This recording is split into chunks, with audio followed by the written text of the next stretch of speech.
With YouTube demonetizing independent media, please consider becoming a patron today for just $1 per month. Link below. Hey, what's going on, everyone? My name is Matt Jarbo, and I'm here today with Jeremy, the creator of Magog of Morskar. How are you, buddy? What's up, everybody? How you doing? How you doing, Matt? We're doing pretty good, but then again, I'm not the cast of Roseanne. So the cast of Roseanne is probably in a bit of a pickle today, considering the fact that ABC just canceled the show after Roseanne Barr's offensive tweet. Now, have you been following any of this nonsense for the past couple months? I saw the tweet, but I never even watched the new Roseanne. It's really good. I knew about it, and I've heard good things and all this and that, but I didn't think that we lived in a world where a tweet could cancel an entire show. Oh, we live in a world where a tweet can destroy your entire life. So, Yeah. I would argue that this was I think the context of the tweet, which we'll talk about here in a second, but it was the presentation of it. You know, like the one specific word in general is what caused it. So, Right. it does say here that ABC today abruptly canceled Roseanne after Roseanne Barr's tweet Tuesday comparing former President Barack Obama's advisor Valerie Jarrett to an ape. Now, that's the thing, is Valerie Jarrett is African-American, and, you know, you can't really do that. But Barr did apologize today on her social media, saying that it was a bad joke. And the ABC Entertainment president said Roseanne's Twitter statement is abhorrent, repugnant, inconsistent with our values, and we've decided to cancel her show. And I kind of get it. You know, I kind of get it. Like, I see where ABC's coming from, but at the same time, how bad of a tweet could it have been in order to spark this kind of reaction? Well, it comes from a person who also has a following. If somebody had said that nobody saw and they had like 12 followers, no one cares, right? But this is from Roseanne, and she's probably got a ton of followers on Twitter, and so it spread throughout the internet. And Oh, that's she's really got what millions this of is. followers. But it's not just that. There's also been a lot of attack on her conservatism as of late. Well, I don't want to just say her conservatism. She's also very big into conspiracy theories, right? Like, she pushes the George Soros was a Nazi mindset, that he sold out the Jews. She said that before. Well, I think just recently. the good news is this frees her up to do a conspiracy theory show with Alex Jones. Now, that I would actually probably watch, but no, I don't think it's going to entirely go that particular route. But it does go on to say here that Wanda Sykes, this is probably one of the contributing factors here. Wanda Sykes, who is, I'm not sure if you're aware of her, she's a black lesbian comedian who's actually Yes. really, Yes. I love Wanda Sykes. She was a consulting producer, and she quit the show. So she says to TMZ that, or a source told TMZ that Sykes was angry over Barr's tweet on Monday comparing Jarrett to the offspring, and this is a direct quote from the tweet: Muslim Brotherhood and Planet of the Apes, right? Basically calling her a mixture of you know, the Nation of Islam and a monkey. And that's, you know, drawing some very horrible responses from people, and that there was some discussion online in right-wing circles about the Obama administration spying on senior French officials, and Jarrett's name got thrown in the mix, leading to Barr's commentary. So I don't know how much of, like, Roseanne Barr is, you know, like, I don't know how much of this is just regurgitation of the Alex Jones type content that we see, because it does look like it to me.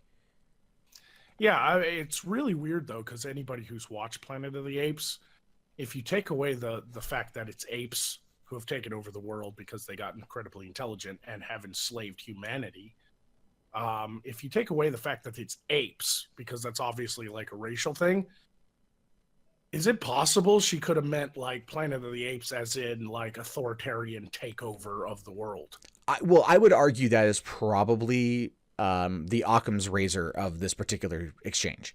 That would be exactly that. It would just be this, you know, this really horrible joke about that. But because of who she's directing at, and then preceding it with Muslim Brotherhood, Right. is just like, oh Jesus, like why would you do that? That it just so.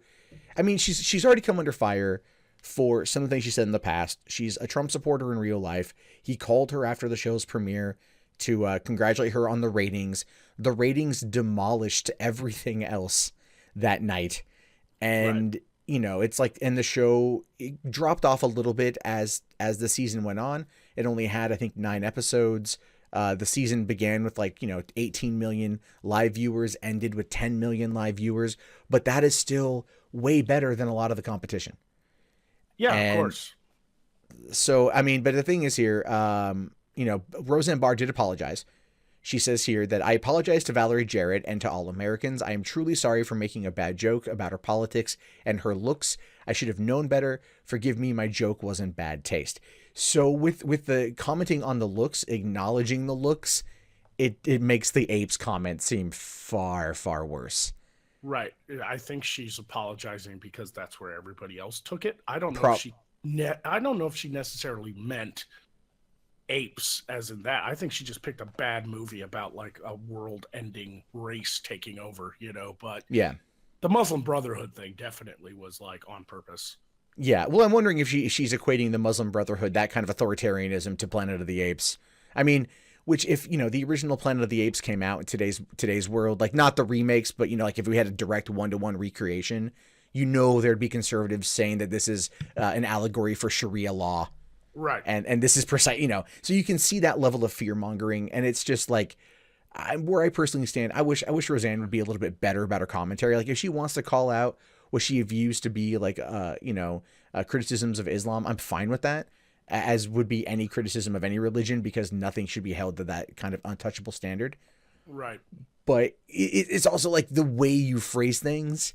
And unfortunately now, the joke was in bad taste. The joke it absolutely was in bad taste. I don't think there's any way to kind of argue against that. But now we're looking at the future of Roseanne, right? Because it says here that Roseanne was a surprise hit, returning to ABC this year after nearly 2 decades. The ratings were big. That Trump even congratulated her personally, which then put even bigger target on her back. Yeah.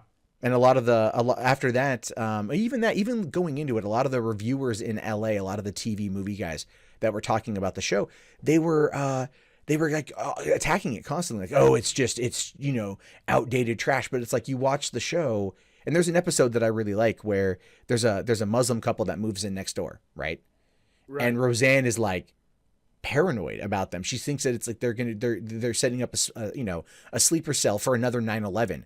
And then she ends up having this really human moment with the woman, with the mom, over food stamps. And then here's another woman being, not a younger girl, checkout girl, like being really racist. And then like Roseanne sticks up for her and calls the girl out, and like basically says like, that woman's more of a woman than you'll ever be, or more of an American than you'll ever be, or something like that.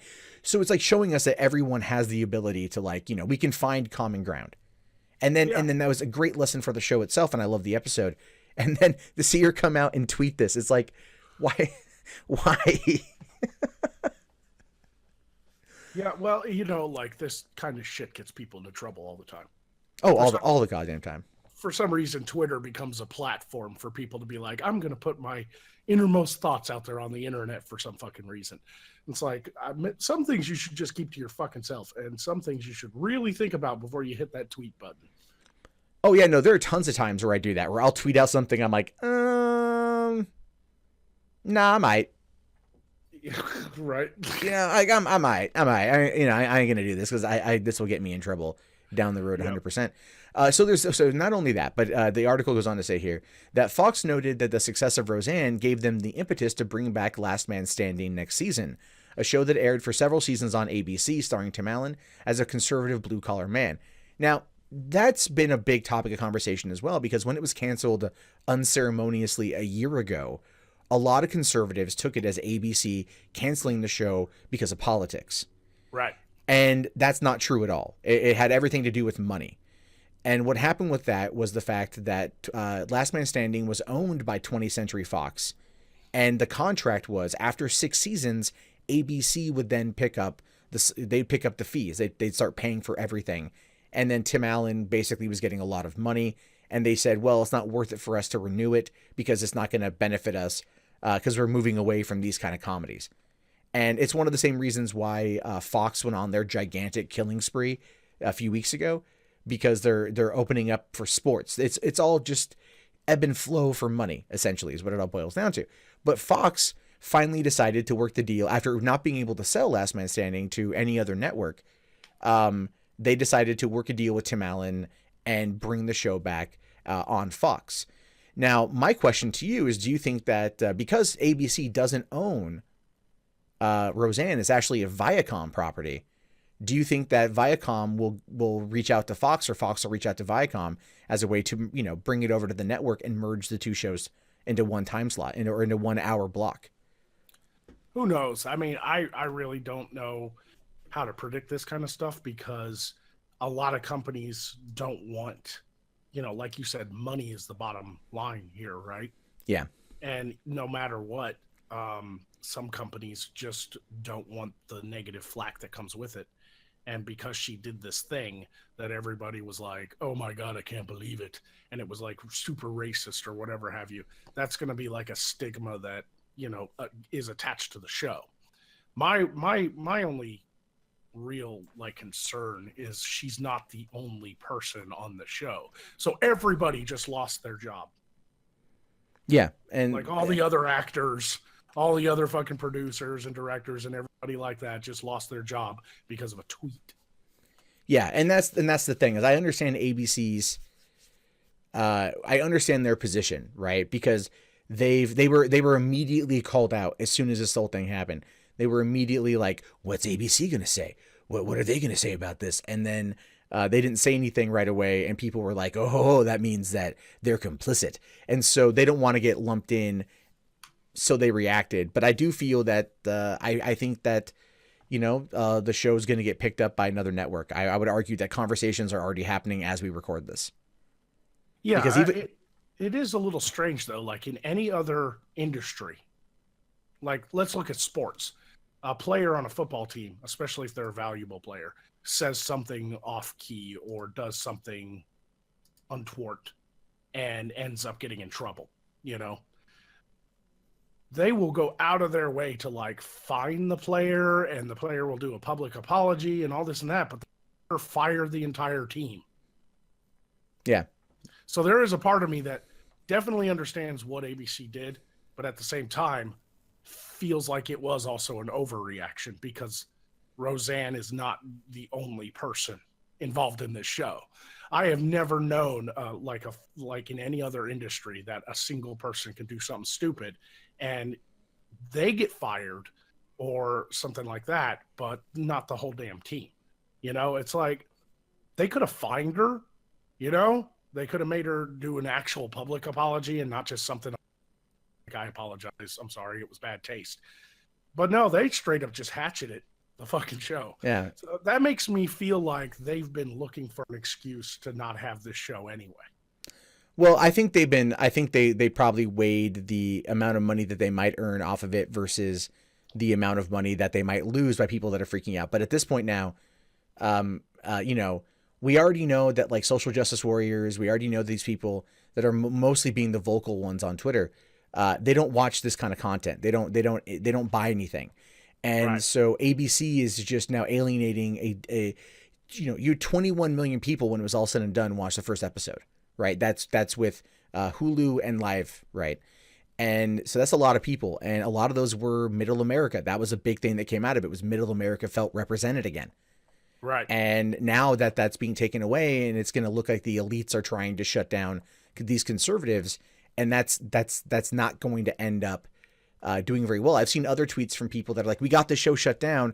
Let's remember that in the elections this season. I'm like, no.